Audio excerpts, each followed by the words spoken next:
ditinggal oleh gembala kita yang tercinta, Monsinyur Martinus Dogma Situmorang, 2 tahun yang lalu. Kita tidak mau lupa dan tidak mau mengabaikan warisan kegembalaan yang telah ditinggalkan oleh obung kita yang tercinta ini. Tapi secara khusus kita juga mau mengingat mereka yang meninggal dan tidak diingat oleh siapapun. Barangkali sudah terlalu lama. Barangkali tidak ada lagi keluarganya. Tapi mereka orang-orang yang berjasa bagi gereja. Di sini ada banyak nama yang rupanya berjasa bagi gereja Keuskupan Padang ini. Juga suster yang keluarganya juga di Italia barangkali sudah tidak bisa dilacak di mana. Meninggal dengan memberikan hidupnya, seluruh pengabdiannya bagi bumi pertiwi Indonesia sebagai misionaris. Bukan berarti tidak diingat oleh siapapun. Kitalah yang menerima warisan pengabdian itu, yang harus membawa kenangan ini. Tapi juga mereka yang barangkali memang betul tidak punya siapa-siapa lagi untuk mengingat. Anda sekalian tahu, di Padang ini tanah yang berbukit-bukit, banyak tempat di mana makam tercecer di mana-mana. Kadang-kadang kita tidak tahu bahwa mendirikan rumah di atas makam seseorang barangkali.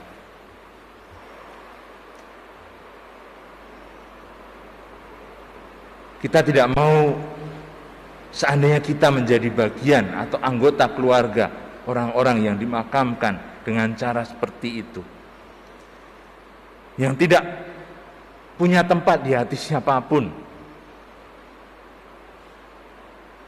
Marilah pada hari ini kita kenang juga mereka, orang-orang yang tidak punya siapa-siapa untuk mengingat mereka, untuk mendoakan mereka. Peringatan hari ini mengundang kita untuk melihat kembali gambaran kita tentang Allah, tentang Bapa kita yang justru akhirnya mau mengumpulkan kita bersama-sama sebagai satu umat beriman, sebagai orang-orang yang benar, yang dipilih oleh Allah, seperti dikatakan dalam bacaan pertama tadi. Masa depan yang tidak kita ketahui, yang tidak bisa kita bayangkan sekarang, karena dikatakan dalam pengantar tidak ada orang mati yang hidup kembali mengatakannya kepada kita. Tetapi Yesus yang sudah mengalami sendiri kematian itu, membuka pintu gerbangnya, memperkenalkan kehidupan kekal kepada kita, berbicara kepada Marta yang dengan perjuangan imannya untuk mengakui Mesias yang diutus oleh Allah itu, tapi tetap Marta tidak bisa mengatasi kesedihan karena ditinggalkan oleh saudaranya Lazarus. Tuhan, sekiranya Engkau ada di sini, saudaraku pasti tidak mati.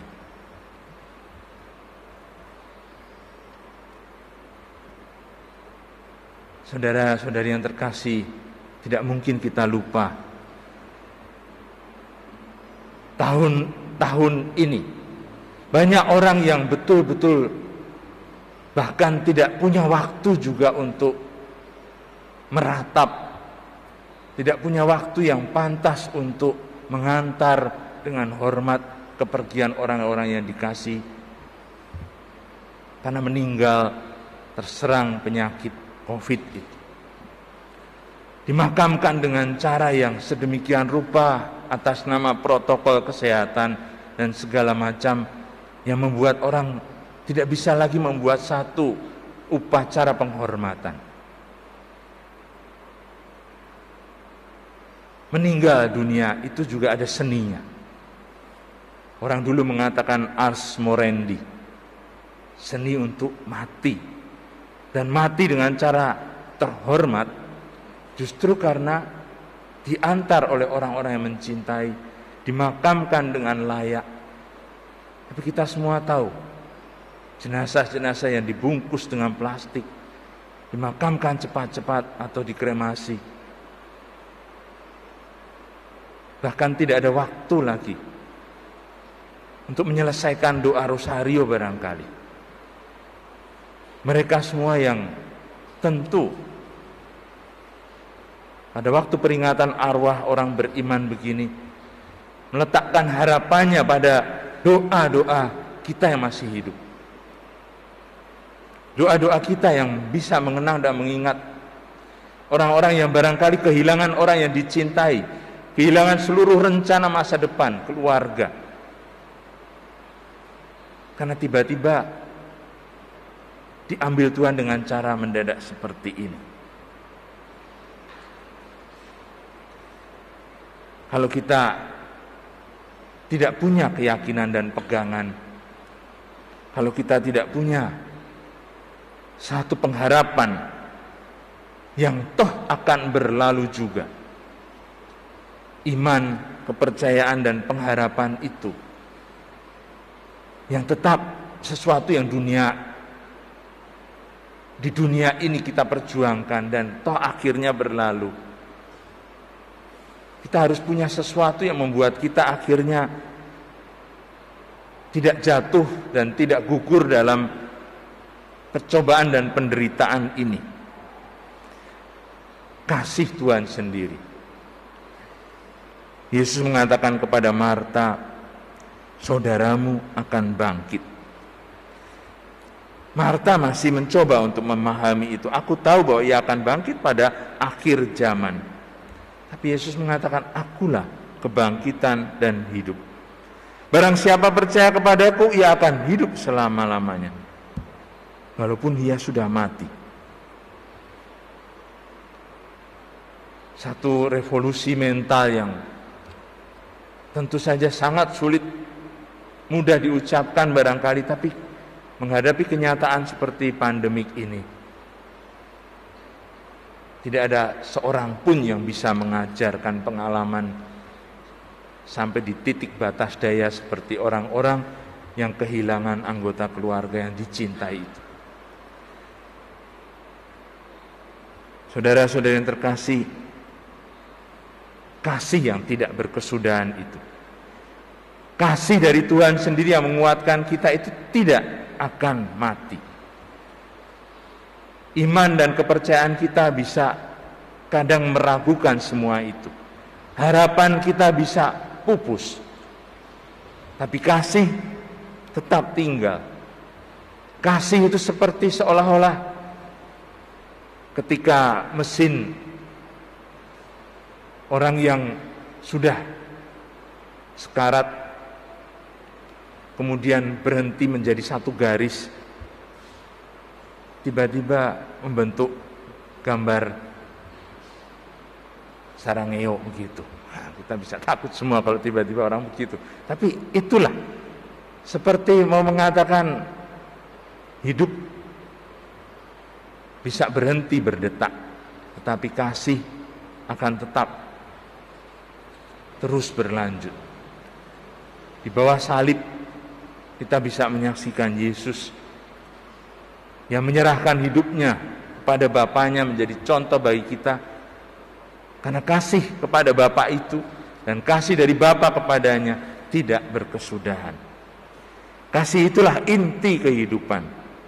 Cinta kasih yang seperti ini begitu kuat, tak tertahankan, karena seperti percikan Allah sendiri yang menghidupkan dunia, yang mengorbankan bumi ini dari dalam, seperti magmanya. Tanpa itu tidak ada kehidupan.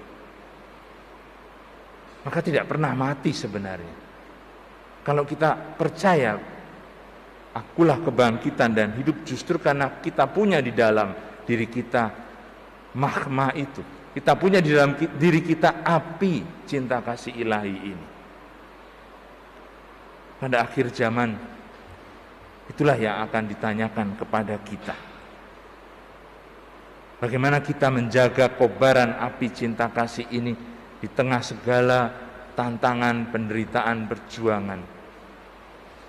Api itu yang membuat kita kemudian percaya, api penyucian. Justru karena orang-orang beriman yang sudah mendahului kita ini, yang mempertahankan api cinta kasih itu sampai titik terakhir, seperti kita bisa katakan dimakan sendiri oleh api pengabdian itu. Seperti pendahulu-pendahulu kita di sini. Itulah yang membuat kita percaya jaminan akan hidup kekal yang sudah ada pada mereka, juga pada kita. Itulah yang membuat kita percaya bahwa kita tidak berada di bawah hukuman kekal. Itulah yang membuat kita percaya bahwa kita akan mendengar kata-kata Raja dalam penghakiman terakhir itu. Marilah, hai kamu yang diberkati oleh Bapakku. Justru karena kita bisa menemukan dalam kehidupan kita saudara yang paling hina, yang menjadi tanda kehadiran Allah sendiri di tengah kita. Disitulah kita percaya, seperti apa yang dikatakan dalam kitab kebijaksanaan di bacaan pertama tadi, kasih setia dan belas kasihan menjadi bagian dari orang pilihan Allah ini. Bagi orang suci tersedia perlindungan daripadanya. Oleh karena itu, memang bukan umur panjang yang membuat usia terhormat, bukan pula banyaknya jumlah tahun, pengertian dan uban manusia, dan hidup yang tak bercelah. Itulah usia lanjut. Tapi kasih Tuhan yang menghidupkan kita, yang mengobarkan hati kita, yang membuat dunia ini tetap bisa bertahan dalam segala guncangan, cobaan, pandemik atau apapun, yang membuat kita tetap percaya bahwa Tuhan menghendaki kebahagiaan kita semua, bukan hanya di sini, tetapi juga nanti sesudah kehidupan ini. Amin.